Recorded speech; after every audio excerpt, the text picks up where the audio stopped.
What matters is will people believe you, and can you build trust in your marketplace between buyers and sellers, and will people pay you?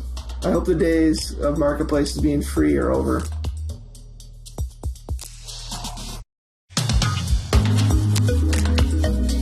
Welcome to Two-Sided, the Marketplace Podcast, brought to you by ShareTribe.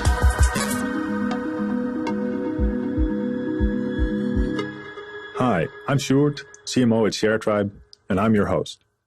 For this episode, I talked to Ryan Gill, CEO and co-founder of Communo, which is a marketplace that brings together freelancers and agencies in the creative, marketing, and advertising industry.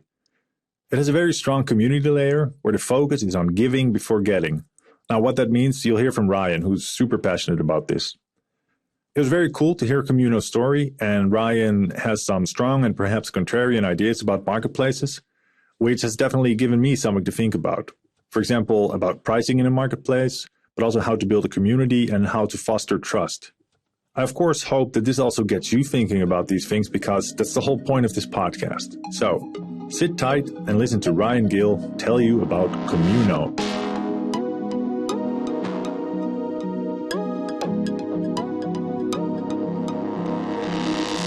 Hi, Ryan. Welcome to the show. Thank you for having me. Hey, just so that the audience understands who's talking, and before we go down the marketplace rabbit hole, before Communo, could you tell a little bit about what you did before? Yeah, I've always been an entrepreneur, probably since I was 11 years old. I actually started selling golf balls that I found on my local course and making a nice profit. As you can know, Stuart, when you find stuff and get your brothers to work for you for free, and no cost of product, it's pretty good high margin business. So I caught the entrepreneurial bug early, but my professional career really started in the advertising agency business. And I started my first digital agency when it wasn't very popular in 99, 2000. Built that up to be one of the most well-known shops in Canada and the US. Almost lost it though. I almost failed. Well, we did fail actually. And I basically pulled it off the ground and got it back in the air, and then we exited and sold the business in 2010, 11. And then I started another business with the company that actually bought me called Collective in 2011, 12, and I still own that business today. And I'm a 50% owner, but it's a self-managing business. I'm a true founder. I like to build businesses up and then get out of the way and let others that know what they're doing. So that's how I got started and how I got in the business. And what I'm in today, Communo, we actually built Communo. They say the best businesses are businesses you start for yourself. You don't make up some idea. You kind of, solve your own problem. And one of the problems, we had a cult. Some months we needed 200 employees and some months we needed 30 employees. That's a big problem, right? The days of long-term contracts and 10-year, 5-year, we call them agency of record contracts in our business are long gone. But the model still stayed true where you wanted to have tons of employees. So it was just broken. And I say this with all kindness. I have friends that work in executive roles at Upwork and Fiverr, but I love them, but I don't like their business. I feel like it ruins people's careers and it's a race to the bottom. They would probably argue that, but we use that platform and it didn't work for us. So I just went out to build my own true verticalized marketplace. And our industry is extremely fragmented. And it was basically begging to be, to have a platform for the whole industry. And so when I started that business, Communo. Yeah. And so could you tell a little bit about what exactly is Communo, right? Like what service do you get on Communo? Yeah, Communo is a marketplace for the advertising marketing industry to give and get work. So for projects or long-term contracts that are looking for talent and for talent that is looking for work that doesn't want to work full-time. It's a luxury people have now, and we're the leading marketplace for that in North America. And because you said some interesting things about also some other well-known companies, Fiverr, Upwork. We actually previously on the podcast, second episode, we interviewed Josh Breinlinger, who was one of the earlier ones at Upwork. Could you explain a little bit then, how is Communo different? Yeah, so Communo is different in many ways, contrarian. One of the ways that we're different is everyone contributes. That's our operating model, meaning they pay. And so the supply side pays, the demand side pay. We're a subscription-based business. Okay. And we provide value to all sides of the marketplace. Now, we're not a two-sided marketplace. We have agencies, and that's all different types of agencies, PR firms, digital firms, 72 different types of agencies. And then we have freelancers, but then we also have brands that are now coming onto the platform. We're adding students, and then we're adding schools, and then we're adding media, and then we'll be adding associations. So I talk about marketplaces work best when they go after fragmented industries, and Communo is definitely in that sweet spot. And so that's one way everyone pays. So and then the second way is it's vetted. So we have two different classes of citizens on our platform. One is verified. So we have AI, machine learning that looks deeply at whether the members that are applying are who they say they are. So we crawl, if they say they're a copywriter, we'll check their LinkedIn with our robots, and our robots will check another website. We try to have 3 or 4 points of contact that actually says they are who they say they are. And so that's called a verified member. So we check that box. And then we actually have vetted members that go through one-on-one interviews. They pay a bit more to get the check mark. So one-on-one interviews, and then we do case study reviews and reference checks. And so that's a super important way that we differentiate. Yeah, hey, actually, because there's a lot in there, because this is actually, I really look forward to talking to you, because Communo is quite special in a marketplace, because indeed, like, I noticed you have multiple tiers in the member thing, but then also what I really like, what you said, everyone contributes. So could you tell a little bit more about the revenue model? So is it a subscription on both sides, or is there also still a transaction fee involved once a project? Subscription on all 6 sides. So every different player in the market pays a different fee and different level that we decide with them what the right value is. So pricing is a super important and magic part of a business. Could you imagine, though, this new wave of platforms or marketplaces that is coming up? I like the word marketplace. Could you imagine coming to a marketplace where, just everybody was looking for something and no one was looking to give? They'd be pretty shitty marketplaces. And so that everyone contributes thing seems pretty, simple to say, but not a lot of people can pull it off. And we are just so aggressive about it that, hey, if you're going to come into Communo, your first thing to do is to give. It might be giving a job. It might be giving a connection. It might be just be the first person to give. Don't look to receive. And I got inspired by places like Burning Man, and our name is Communo, and in a commune, everyone contributes in a different way. Now, some contribute more than others. Some contribute less. It doesn't matter as long as you're coming in with a generous spirit. And so it's interesting to even try it in the marketing and advertising industry, because it's a very zero-sum game. I don't know how much you know about the industry. Well, I watch Mad Men. Yeah. That's a good example. It's very cutthroat. I win, you lose. So this is very contrarian what we're doing. But I think, for instance, the biggest companies in our industry are some holding companies that hold a bunch of these different bigger agencies. Even the word holding in this day and age is going to be its demise, right? We live in a sharing economy and a platform economy. There's no holding anymore. So those companies have millions of employees and hundreds of millions of revenue, and I believe they're in a sharp decline, and their stock price would reflect that. Yeah. So I'm from Finland. We're like, the whole company is from Finland. We're pretty like on the, let's say, left side of the spectrum regarding economics here. I think Canada, same story. However, like going into the market, like, did you start with this model from the start? I mean, were you like, okay, this is how we're going to do it, or does this evolve over time? Because I think this is really, well, like I said, this is a pretty interesting story. Like, could you tell a little bit, how did you end up here? Yeah, I read a book that your readers should check out by a guy named Nazim Taleb. It's called Skin in the Game. And I just happened to be reading that book when I came up with the idea with my co-founder for Communo. And in the book, essentially Skin in the Game talks about when you have any sort of exchange or any sort of relationship, you want everyone to have equal or close to equal skin in the game. Otherwise, they will not value it. So my belief was, although this is contrarian, if we can create enough value on the platform for the supply side and the demand side, outside of the transactional side of things, we can build a real community, build tools for them, build events, those types of things. We could command subscription payments. And I believe that would also help weed out a lot of fakers, people that want to be. And when everyone has skin in the game, ideologically, you care more about the outcome of the service, or you care more about the outcome of the product than how you were as a client, because you're paying to be on there. And so I have to also thank Upworks and Fivers of the world. They were pioneers, but I believe it being free, when I use the air quotes, I know this is a podcast, but air quotes for free, it's never free. When you know it's free, you know you're paying through the eye somewhere else.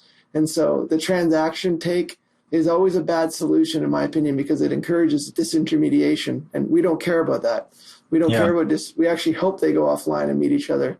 We hope they come back, but they're paying a subscription. So to us, it's meaningful. Really what people call us, and this is not me saying it's self-describing us, but what our members call us is, if Tinder and LinkedIn were to have a baby in the advertising marketing industry, it would be Communo, because we're part matchmaker, but we're part, professional network and, profiles. So you don't apply for jobs on our platform. You don't go in and type in what, I'm good for this job. Your profile is your application. So we've removed as much friction from the system as possible. And we allowed also for tribe building, which is huge.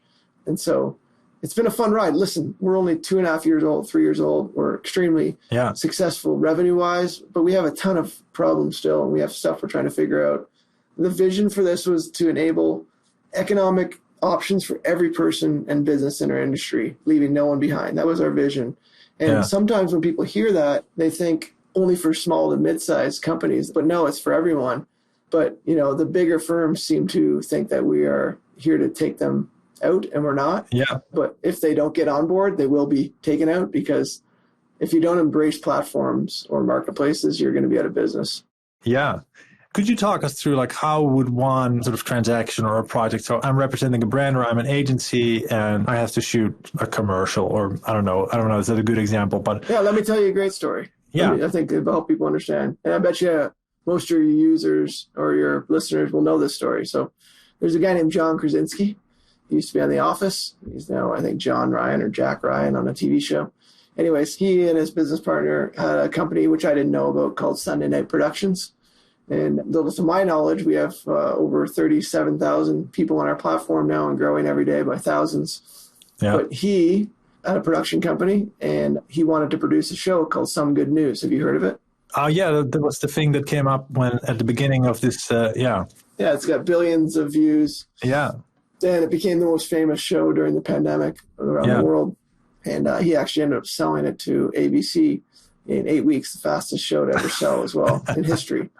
But he needed help. He wanted to do this show about good news. We were in the middle of the pandemic, and all you do is turn on the TV or the internet and you see bad news.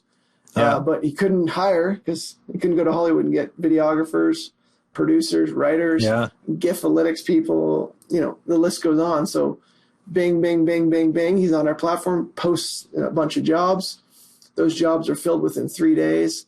The show is live with those people that he hired on our platform and paid. 3 days later, 6 days after, from idea to posting, he's launched his first show, and that show gets 16 million views. That's a really great story from a celebrity that everyone knows about around the world, and that's went on to do famous things. However, that happens every day on our platform, a lot. At the moment, we have, I don't want to screw up the number, but it's over $250 million of deal flow on our platform today. The average deal size is $64,000. Okay. That's massive. It's not even in the same realm as these other gig economy websites. So people can build careers on our website. We're not a gig website. We're a true platform to have a career and to have a portfolio career. So actually, I'm curious, like, how did your AI bot react to John Krasinski scanning the net? Well, he signed up to be a vetted member. All right. So we did the human-to-human interaction, but verified members. So are you asking how people get? Yeah, so I mean, exactly. I'm on the platform. I have a profile there. I've done a couple of jobs. How do I get a new job on your side? You work hard. Now, I know that sounds very trite, but I want your listeners to hear this loud and clear. Platforms and marketplaces are not easy work. They're hard work. They're actually harder. It's a global economy. A lot of people show up to our platform and say, where's the work? Well, is your profile the best? Not just is it the best on the platform? No, most people aren't. Are you messaging other people? Have you posted a job yourself? You have to be active in the community. Think about any sort of community you go into. Sure, you seem like a nice guy. your friends that you're friends with, they would stop being friends with you if every time you came to a house party or you came into a group setting and say, hey, what do you got for me? What do you got for me? Hey, you got anything for me? That is icky on a platform or off a platform. So I don't know what the hell people are thinking. And I'm very passionate about this, is people say, how does it work? You have to work. Yeah. You have to work, and you have to have a great profile, and you have to connect with people. And it's like a gym membership. If you don't just show up and get six-pack, I love that, right? So it's a really big learning curve. I think people expect it to just happen. Now, I believe it works better than the traditional analog world of getting on planes or going out to networking events. If you work really hard at it and you understand the platform, how it works. We have people on our platform that make millions of dollars. Yeah. We have people that make zero. The people that make zero, they don't try. Some are confused because it's a new way. Mm-hmm. So we've opened up, I'll touch on this, we've opened up a new thing called CAF, C-A-F, Communo Adoption Framework. So we've opened up this professional services side of our business. If you want training, if you want to kill it on Communo like others are, sign up for the training and get really good at it. Yeah. And then let's say I'm a videographer, you say like the idea is give, like how do I give? Like what does it mean in practice? Really easy for a videographer. If you want to scale your business, you have projects, you clearly have projects. If you're a videographer, look for a job that you have that may be beneath you or below you and be the director of that one. Say it's $5,000. Okay. Put it up for $4,000. You're still making your $1,000. Take a chance and hire someone. You never know how good you need to be on the supply side until you're on the demand side. And I tell people that all the time. It's such a good insight, right? Again, that everyone contributes. As soon as they do it, first of all, they realize, oh, I actually make more money on the demand side because I didn't have to do anything. I hired someone. They did a great job. I took my cut. Number two is we call them co-pilots, but find someone on the platform that's doing well and ask them how they do it. And, you know, go to events. Before COVID hit, we're in 250 cities. We have a partnership with Spaces. They're owned by Regis. And we're a global partnership with them. And so every month, if there's enough people in that city, say in, you know, Berlin or in Portland, Oregon, or in Vancouver, we have something called member blenders. And go to those, show up, meet people in real life. So there's many ways to do well. But for a videographer, it really is, I still stand by give first. And there's lots of ways to do it. Yeah, no, that's the part I wasn't sure about, like how am I giving? But you mean basically if I would get other projects which would need whatever, an animator, I would throw that to someone else in the network. Is that what you're saying? Yeah. Break your job down. Yeah, it's really beautiful. And also be a cheerleader. If someone's listening to this on the Communo platform, say 10 people bid on a job and only one get it. Say there's 10, one gets it, so 9 disappointed people. In our platform, 8 of those people actually cheer the other person on. They're like, good job. They don't think of it as this scarcity game. They think of it as abundance. And then there's the one person that's, you know, jealous or envious, and that's fair. But becoming a broker themselves is a powerful thing. And I think when people actually get it and it clicks, it's amazing. I believe there could be a day that, you know, there isn't a need for agencies. Now, I own one myself, so I'm talking myself out of a job, but the world of the internet that's taken away all the middlemen, right? And the agencies. And think about the word agency. That's all it is a broker. And so there's lots of people can do. I want to make sure I'm very clear that I don't lack compassion or empathy. It's hard. You know, maybe you fish in a lake that was traditional analog business. Fishing on a platform like ours, or any platform for that matter, and learning how to use it is like fishing in the ocean. You need a different boat. You know, sometimes you need a spear, sometimes you need a net. It's so important that you get help, and you just can't show up. There's just nothing in life you can just show up with and, you know, make it happen. Yeah. Hey, but then, because this is, again, like extraordinary platform, how did you end up here? Like, what was your first version? We talked a little bit about, so in the Cult Collective, you felt this problem of scaling where you sometimes needed 200 people, otherwise 30 people. Could you talk a little bit about through the first 6 months or something? Like, you know, what was your first version like? How did that work? Because I've never heard this come out like this. So I wonder, where did this start? We had no clue what we were doing. And I wish I knew about you guys because we wasted a lot of time and money. My partner and I put in $500,000 of our money. That's a lot of money. And that was a big risk. And so we started just building. There's a gentleman we hired, had a company, I think it was called Rocket Taxi or something like that. But he had built a 2-sided marketplace before Uber and didn't succeed, obviously, like Uber did. And he actually lived in our town. and I hired him as our first product guy. We got something off the ground. It was SFD. I don't know if you follow Brene Brown at all or know that name, No. Brene Brown. No, it doesn't ring a bell. Sorry. She's a great author, but she has something called SFD, shitty first draft. And so you just need to put out a shitty first draft or an MVP. And so we got it out, but luckily we are not perfect, my founder and I, but we have pretty good names in the industry. And so we told our friends about it, and we started getting our first clients. And you can imagine out of the gate, because one of our core principles was everyone contributes, and it was you pay right away, and our product was not wonderful. So we were very upfront in our sales pitch, like, hey, you're part of our pioneer club. Like, you're going to be a guinea pig. We need to make money to make it great for you, and so it's going to cost a little bit of money. Yeah. And we started just charging customers, and we were the first customer. So we built it for Cult, and we became the first customer. So we paid. And we're, I guess, the Genesis member. And then people that worked for Cult, every year we, handed out $2 to $3 million to freelancers. So we asked all of them to join as well and pay to be on this platform and maybe share work around rather than just being one source of income from us. There's work from all of you. And when we announced it, that you had to pay, I expected there was probably 100 people showed up at the kickoff meeting of vendors and people we would use and said, to work with Cult, now you have to be a Communo member. Yeah. So that was the switch. And it was like, listen, it's just how it's going to be, and part of me was like the story, because I was sick of handing out $100,000, $500,000 checks and people expecting it. And not so much as even getting a Christmas card from people. So I said, all right, that's fine. They do good work. That's all we expect. Well, then to start working for us, they have to pay us to be on our platform. So that's how we started. It was a bit rough, but 100 people showed up. And I said to Chris, my co-founder, I said, Chris, I just want to let you know before we go in this meeting, I think, like 90 people are going to tell us to F off. And 10 will say, sure. And we'll start with those 10. Yeah. And to my surprise, and I still can't believe it to this day, is like it was the other way around. 10 people told us to F off and 90 people said, sign us up. And all right. Those people went on to make a lot of money on our platform because they were the early adopters. Yeah. So the first version was basically, let's say you on the demand side, right? And then the supply side, your already existing suppliers. Yeah, exactly. Yeah, because we often, I've also realized this while talking to marketplace entrepreneurs and experts, and most successful marketplaces, they constrain the marketplace early on in some way. So geologically, if you are a local marketplace where location is important, or type of product or category or type of work in your case, did you do anything like that? Yeah, so we started we call them provinces here. I don't know what we call them, states where you are. But we started in Alberta, in Calgary. Calgary's a pretty big city. It's about 1.5 million people.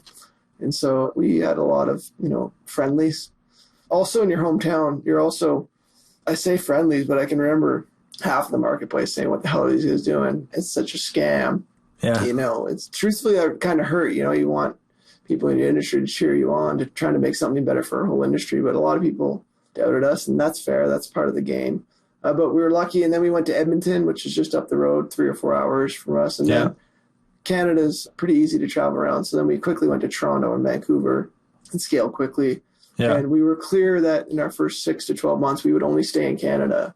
We didn't want to burn too much money, and we hadn't raised any outside capital yet. But then when we started seeing traction, and we hit our first 10, 25,000 MRR. That's just from subscriptions only, not talking about GMV. It started to take off, and we quickly became the biggest in Canada. Partly because we were one of the only ones.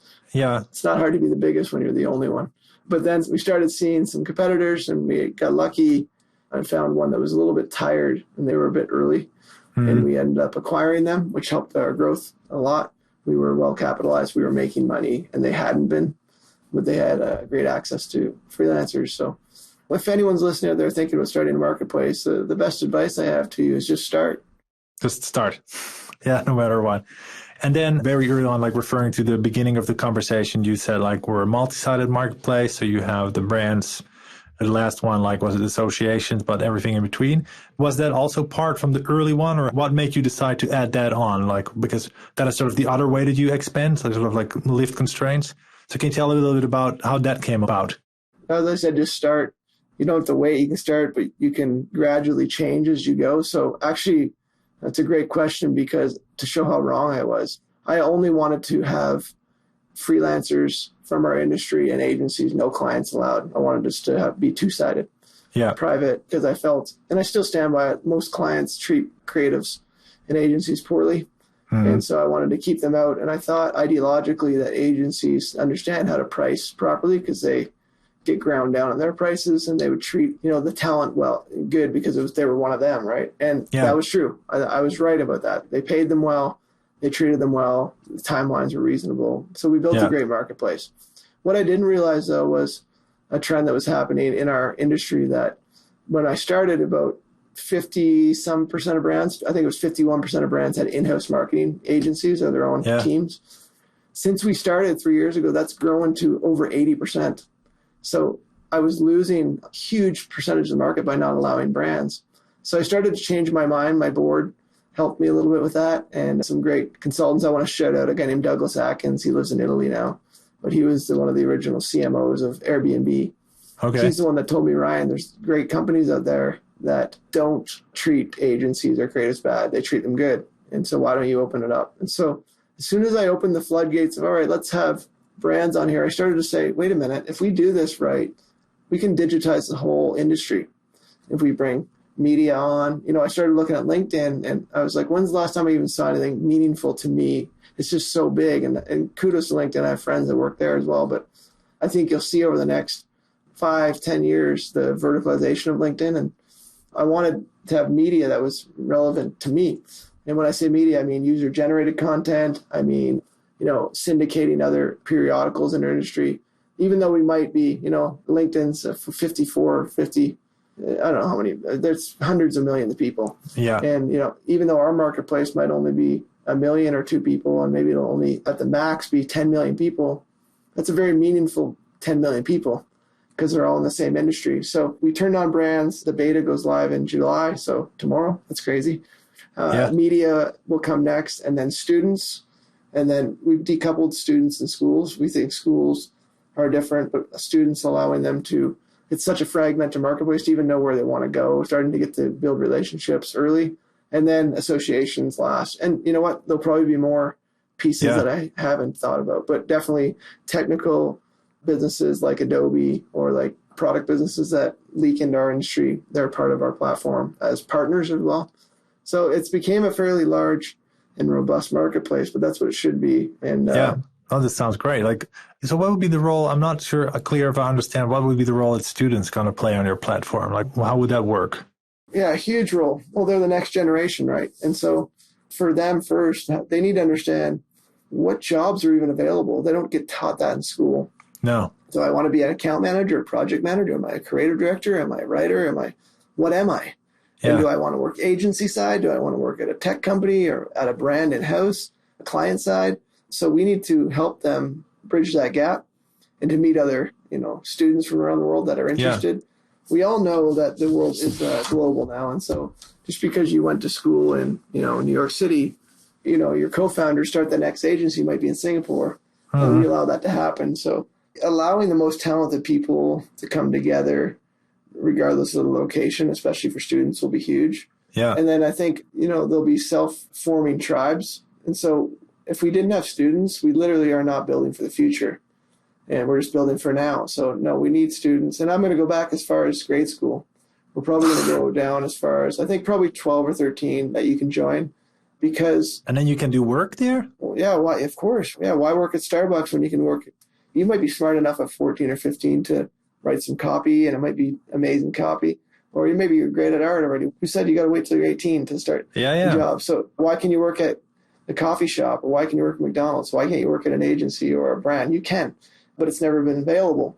And the talent hasn't been able to find and discover. So a platform like ours opens it up wide open. And so our schools and students will be coming on. And why students are even more important is, especially when it comes to internships, allowing them to find that their favorite, the person they want to work for, not just in their city, but around the world, is huge. And so it's also great for agencies and brands. Most of them have a mandate to have students in internships, but again, they just play in their own sandbox, and the world's a big place. So it's quite amazing. Also, students typically aren't exposed to periodicals like Brand Week or Ad Week. They're just for the older, but now they're going to be on our platform, and they're going to see media on our platform learning about stuff that's happening in the industry that one day that they'll be excited about. It's great to be a doctor and a lawyer, and we learn about that. And, my daughters, your kids, they don't know if they want to be a marketer or an advertiser. I kind of hope not. Yeah. Yeah. Why not? Yeah. It's if you're promoting great things, Yeah. I think it's pretty awesome to be the CMO or the lead marketer for UNICEF or a great company. Yeah. Marketing and advertising gets a bad name because it's a lot of advertising is bad. It's just selling people shit. True marketing and true advertising and true product development is marketing. Marketing's 4 things. It's price, product, placement, which is distribution, and promotion. But we only focus on promotion, like ads. Like marketing's so much more than that. And so that's why students are really important. That makes sense. Yeah. No, I'm just a little bit joking because like recently here with the whole pandemic, we had this like list of, crucial jobs, like who's allowed to bring their kids to daycare and who's allowed to, my wife, she works in healthcare. So now the joke is that my job is not crucial. That's why I'm like, well, I hope it's not going to be a marketer. But yeah, where are you at right now? Have you already expanded to the US? Is that coming? Could you tell me a little bit about that? Yeah, so we expanded to the US 6-7 months ago, and we'll continue. We're being constrained in our growth on purpose. We have a lot of work to do on the product. We always will, but it's not ready for prime time globally. Obviously, cultures, languages, you just don't lean into that easily. We have some spies on the ground in Germany, and we have some spies on the ground in Asia. When I say spies, just people looking at the market for us, and we have to figure out what to do there and be ready to go. Come 2021, we'll go into English-speaking Europe, and then probably we'll choose one of the Asian countries that we feel most comfortable with, probably Singapore or something like that. And then end of 2021, we'll hopefully by that time we'll be about 5 years old, 4.5, 5 years old. We'll be ready to go global. And I think for your listeners out there, it's really important. I think 2021, 22, we'll just be getting started. Like marketplaces take 5 years minimum to get going. And so I don't know much about ShareTribe. I'm going to check you guys out more. But this is, if the service you have, what you're talking to me about is true, it's so important because you don't need to go big right away. You just got to get going and try to get stuff going because you'll learn a lot in those early days. And we blew through lots of money trying to figure out the technology ourselves. And I wish we had met you sooner. Yeah. But the future is platforms. The future is marketplaces. Yeah. This isn't a fad. It's not the future. It's now too. Yeah. No, I'm obviously very happy to hear that. I mean, like our goal is to democratize the sharing economy or to democratize access to marketplaces. And indeed, like previously, there was always the barrier of like the technical barrier, like you need to get a coder, you need to get someone like the guy you hired. And in order to get someone like that, you need loads of capital. And it's really like our mission to sort of make this, that you can get your shitty first draft or MVP out at max speed and minimum cost so that you can figure out like, hey, is my idea actually any good? Because like, as you probably also know well, like your idea might just be not so great or the way you had thought it initially might just not fly. So I'm really happy to hear that from an experienced person like yourself. Yeah, when it comes to marketplaces, people will disagree with me on this, but the product doesn't matter. It's different than software or tech. Let me explain that, okay? Of course the product matters, but it doesn't matter out of the gate. It just has to work a little bit. What matters is will people believe you and can you build trust in your marketplace between buyers and sellers? And will people pay you if it's a business, unless you're doing a charity, but will people pay you to be on it? And I hope the days of marketplaces being free are over. I hope they hear this podcast. I hope it goes down in history as one of the ones that mattered, because if you have a marketplace of any sort that you go to and set up shop in a community, for the most part, there's some sort of rake to the person who sets it up. And for marketplace founders out there, just say it costs money. It's expensive to build these things and it's a lot of work and you're valuable. Just remember that. Like as you build and you found these things, have confidence because you don't have to give stuff away for free and try to take it on the back end. To me, that's shady business. Now, a lot of people disagree with me. We'll see who wins in the end. But companies like Costco and Amazon Prime and these companies that charge memberships, they seem to be doing okay. People want to feel part of something and they're willing to pay for it to be part of it. No, I agree. And I think there's a couple other reasons why. I mean, first of all, I think if you're starting, probably the best way is to get a membership because like you might not have enough transactions to get like to generate enough money if your take rate's super low. And then also, I like what you said about indeed, like the product is not the most important thing. I don't remember who said it, but basically I think someone said it, like your liquidity is your product, right? Like it doesn't matter in what shape or form it is. It's just that if there's no match, it doesn't really matter.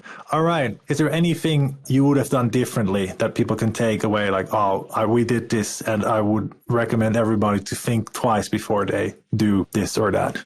Yeah, I hired a few people early on that had big titles, like at Salesforce or Google. And for those from Google and Salesforce out there listening, I'm sure there's great ones, but don't fall for that head fake. And those people that I had to let go are good people. But just because they had success at, which are now massive companies, doesn't mean you'll have success at your company. And when you do hire them, if you do, and you know they're not working out, it's just classic advice. You got to just make the call to let them go sooner. And I didn't do that. So I made some big mistakes on people because I fell for the head fake of what they used to do or what they did.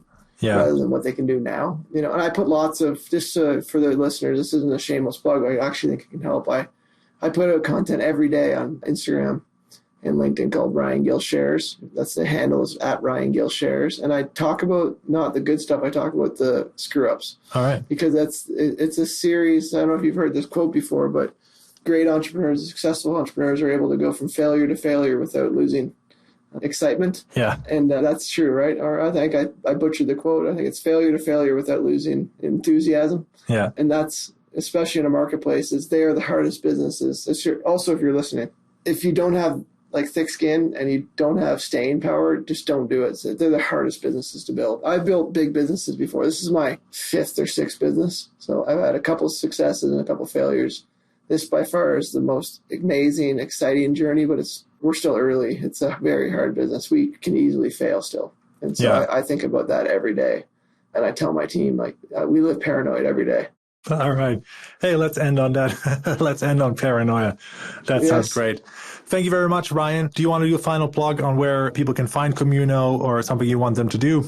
Yeah, we, at the moment during COVID, for all freelancers, we just talked this whole podcast about you pay, but for freelancers right now, they're looking for work. We have a promotion that it's free for the first few months. So you can go to communo.com and sign up or download Communo on the Apple iOS store or an Android. And if you want to follow me, you can check me out at Ryan Gill Shares on Instagram. All right. Thank you very much.